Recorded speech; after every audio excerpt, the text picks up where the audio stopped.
Elaine, thank you so much. We are so grateful for your family's service and sacrifice, and we will always have your back.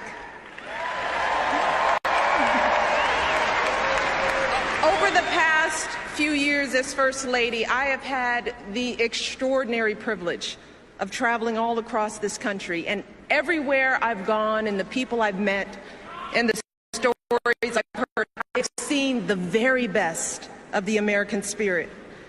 I've seen it in the incredible kindness and warmth that people have shown me and my family, especially our girls. I've seen it in teachers in a near bankrupt school district who vowed to keep teaching without pay. I've seen it in people who become heroes at a moment's notice, diving into harm's way to save others, flying across the country to put out a fire, driving for hours to bail out a flooded town. And I've seen it in our men and women in uniform and our proud military families.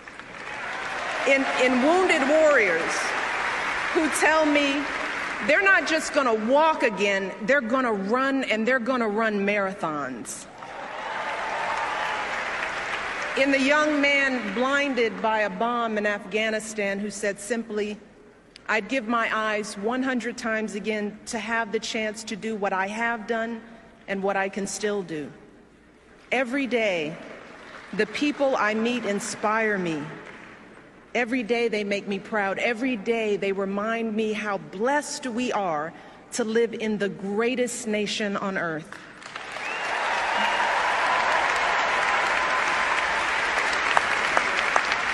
Serving as your First Lady is an honor and a privilege.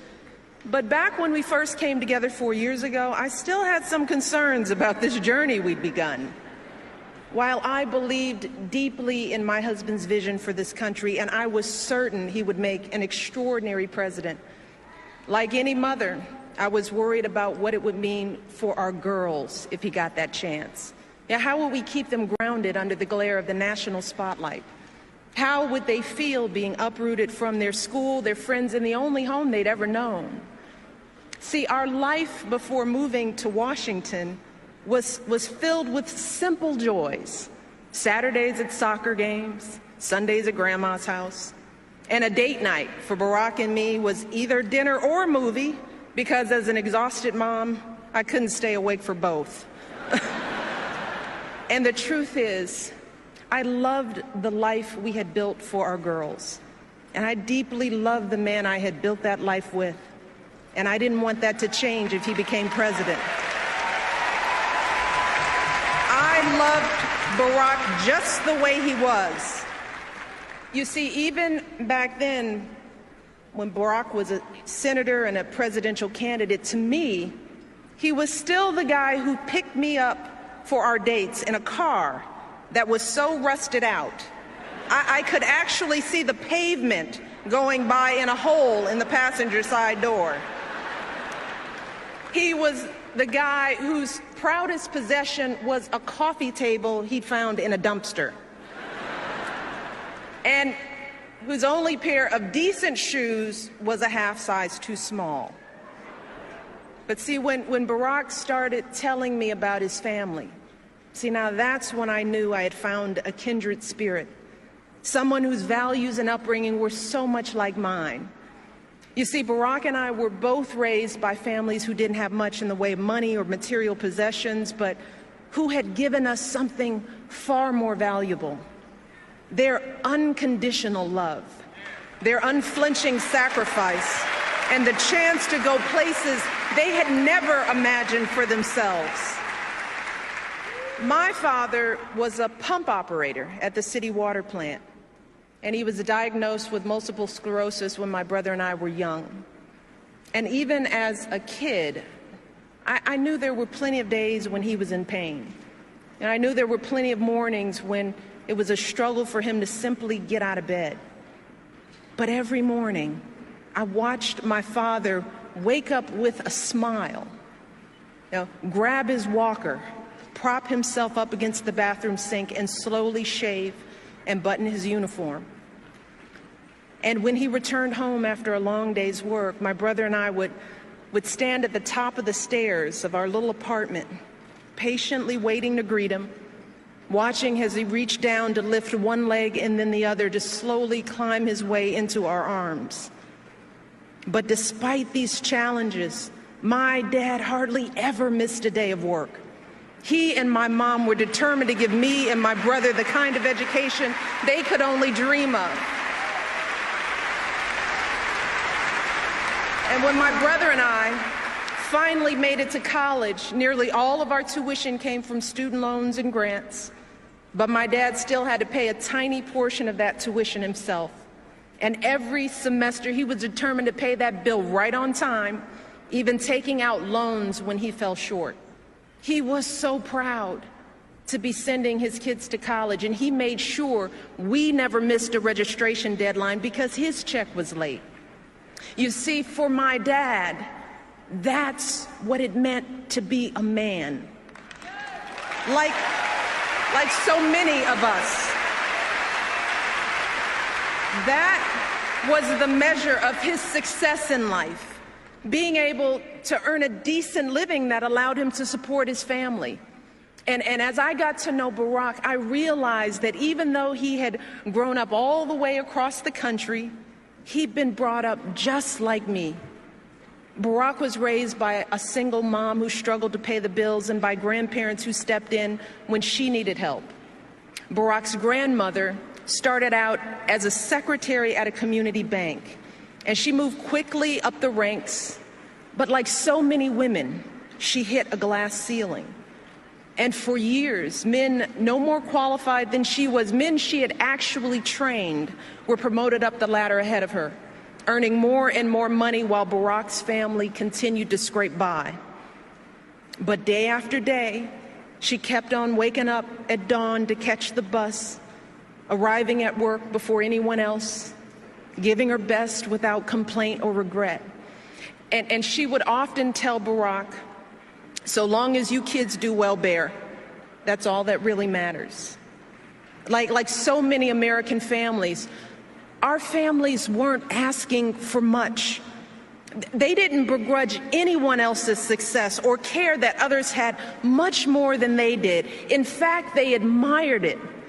They simply believed in that fundamental American promise that even if you don't start out with much, if you work hard and do what you're supposed to do, you should be able to build a decent life for yourself and an even better life for your kids and grandkids. That's how they raised us. That's what we learned from their example. We learned about dignity and decency, that how hard you work matters more than how much you make, that helping others means more than just getting ahead yourself. We learned about honesty and integrity, that the truth matters, that you don't take shortcuts or play by your own set of rules. And success doesn't count unless you earn it fair and square. We learned about gratitude and humility, that so many people had a hand in our success, from the teachers who inspired us to the janitors who kept our school clean. And we were taught to value everyone's contribution and treat everyone with respect. Those are the values that Barack and I and so many of you are trying to pass on to our own children. That's who we are.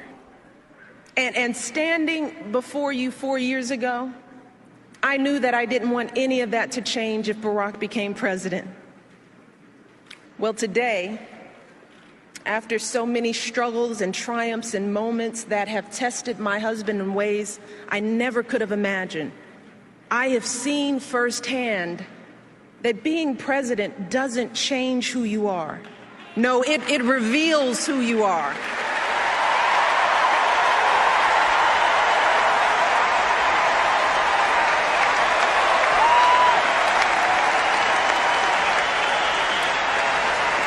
You see, I've gotten to see up close and personal what being president really looks like.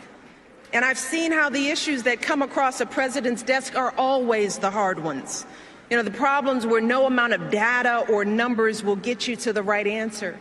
The judgment calls where the stakes are so high and there is no margin for error. And as president, you're going to get all kinds of advice from all kinds of people. But at the end of the day, when it comes time to make that decision as president, all you have to guide you are your values and your vision and the life experiences that make you who you are.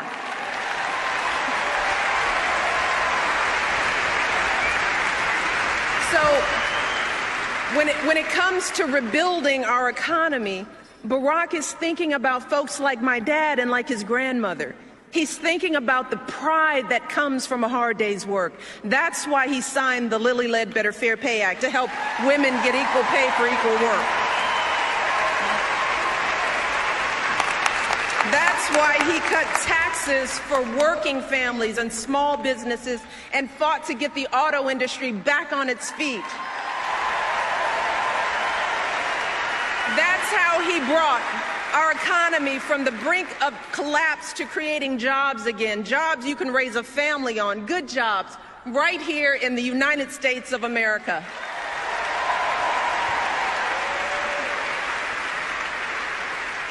When it comes to the health of our families, Barack refused to listen to all those folks who told him to leave health reform for another day, another president. He didn't care whether it was the easy thing to do politically. No, that's not how he was raised. He cared that it was the right thing to do.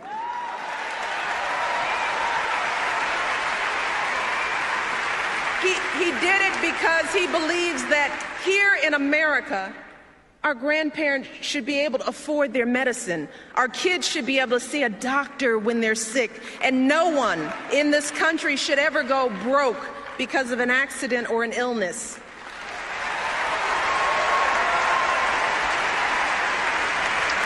And he believes that women are more than capable of making our own choices about our bodies and our health care.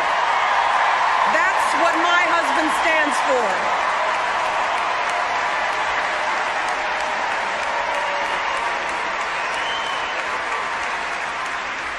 When it comes to giving our kids the education they deserve, Barack knows that, like me and like so many of you, he never could have attended college without financial aid.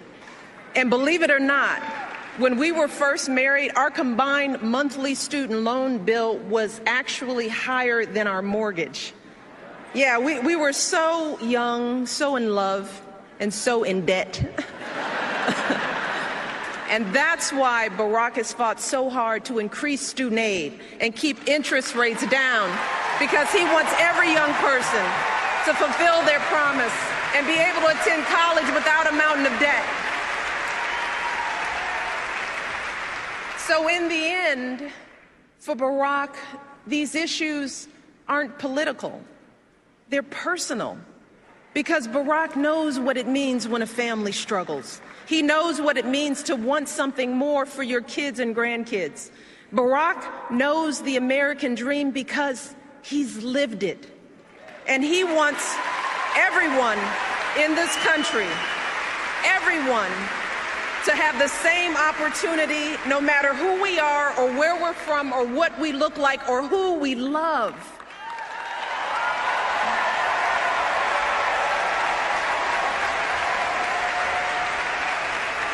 And he believes that when you've worked hard and done well and walked through that doorway of opportunity, you do not slam it shut behind you. No, you reach back and you give other folks the same chances that help you succeed.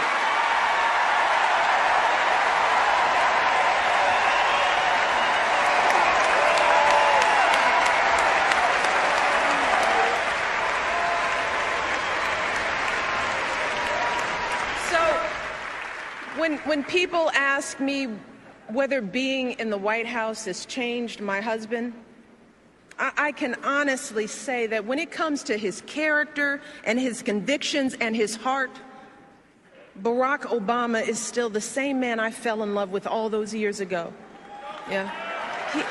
He's the same man who started his career by turning down high-paying jobs and instead working in struggling neighborhoods where a steel plant had shut down, fighting to rebuild those communities and get folks back to work. Because for Barack, success isn't about how much money you make. It's about the difference you make in people's lives.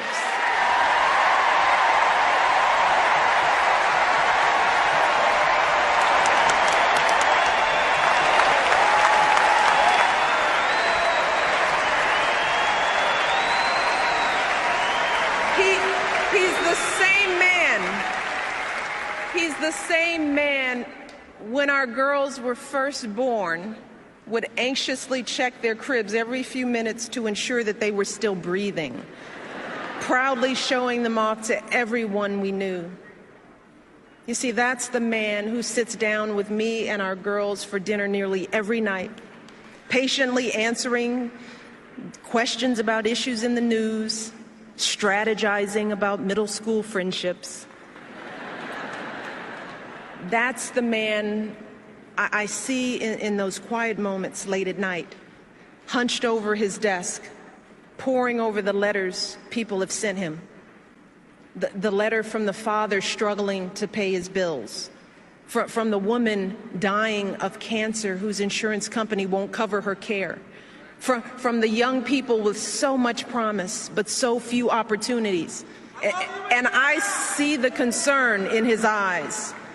And I hear the determination in his voice as he tells me, you won't believe what these folks are going through, Michelle. It's not right.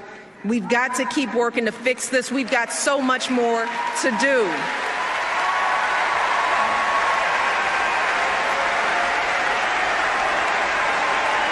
I see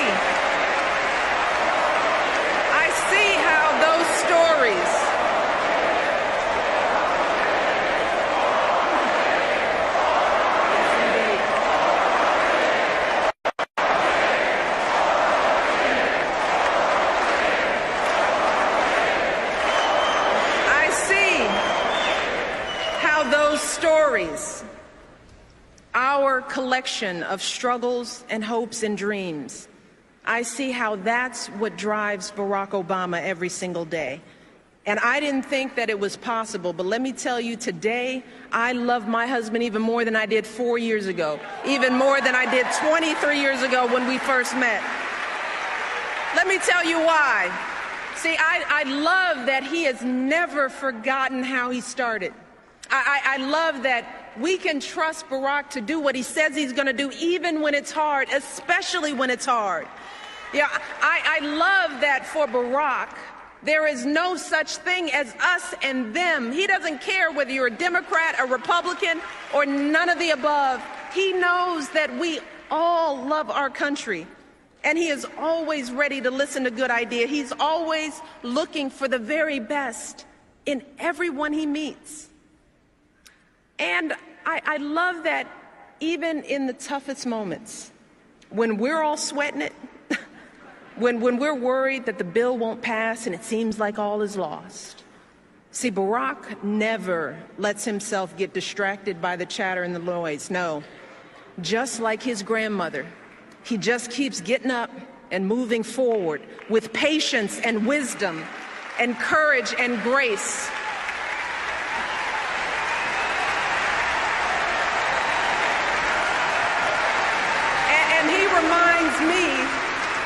He reminds me that we are playing a long game here, and that change is hard, and change is slow, and it never happens all at once, but eventually we get there. We always do.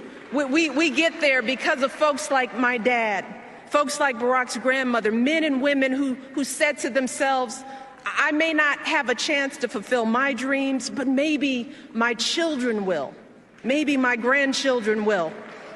See, so many of us stand here tonight because of their sacrifice and longing and steadfast love, because time and again they swallowed their fears and doubts and did what was hard. So today, when the challenges we face start to seem overwhelming or even impossible, Let us never forget that doing the impossible is the history of this nation. It is who we are as Americans. It is how this country was built.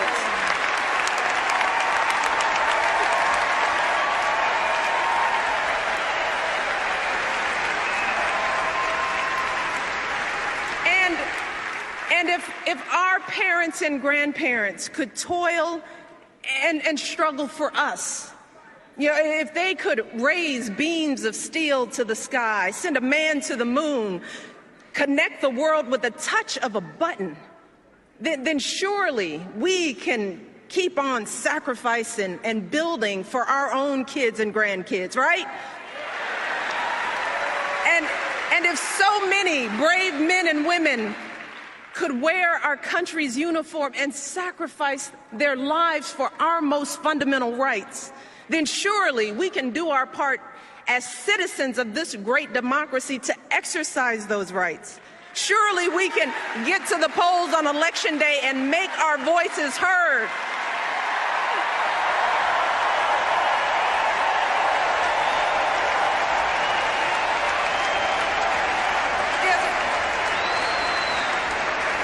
If farmers and blacksmiths could win independence from an empire, if immigrants could leave behind everything they knew for a better life on our shores, if women could be dragged to jail for seeking the vote, if a generation could defeat a depression and define greatness for all time, if a young preacher could lift us to the mountaintop with his righteous dream, and if proud Americans can be who they are and boldly stand at the altar with who they love, then surely we can give everyone in this country a fair chance at that great American dream.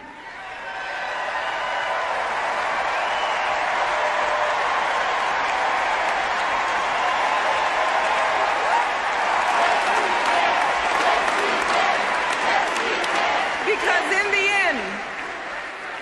the end, more than anything else, that is the story of this country.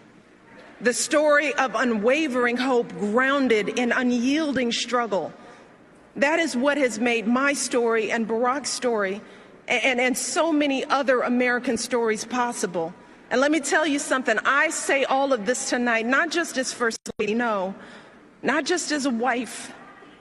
You see, at the end of the day, my most important title is still Mom in Chief.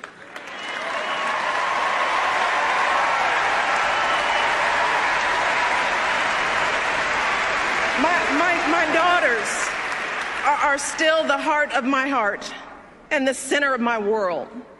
But let me tell you, today I have none of those worries from 4 years ago, no. Not about whether Barack and I were doing what was best for our girls. Because today, I know from experience that if I truly want to leave a better world for my daughters and for all of our sons and daughters, if we want to give all of our children a foundation for their dreams and opportunities worthy of their promise, if we want to give them that sense of limitless possibility, that belief that here in America, there is always something better out there if you're willing to work for it, then we must work like never before. And we must once again come together and stand together for the man we can trust to keep moving this great country forward. My husband, our president, Barack Obama.